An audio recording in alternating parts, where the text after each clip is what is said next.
We are sitting here in the Middle East, and of course one of the big questions is about the oil market, which is the, of course, main source of revenues for those governments in this region. The oil price gone down tremendously, came down a lot since mid-2014, and has lost about 60% of its value. Of course, one of the goals from Saudi Arabia and their partners in letting the price go down was to choke off the growth in production in North American crude production.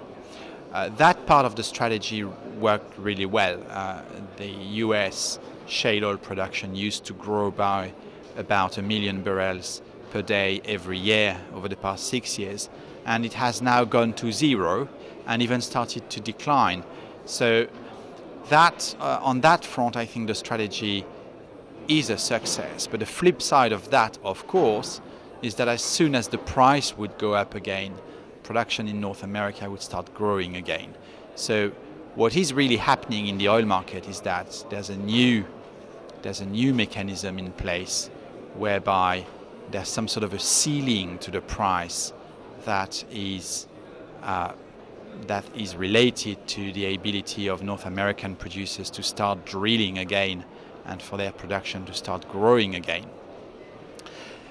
Longer term, I think, so the implication of this first aspect is that the level of revenues, of oil revenues for Middle East countries probably went down structurally and not only because of short-term factors related to Asian demand. The longer term, I think the situation looks perhaps even more worrying for them. The pace of technological change is accelerating.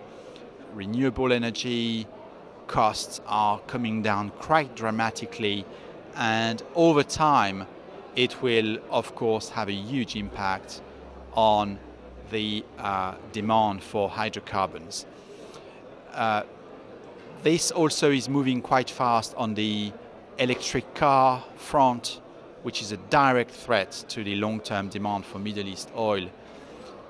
Yesterday, it was announced that chemists at the University of Cambridge in the UK had made a very significant breakthrough in battery technologies that could multiply the battery capacity by 5 and cut their cost by a factor of 2.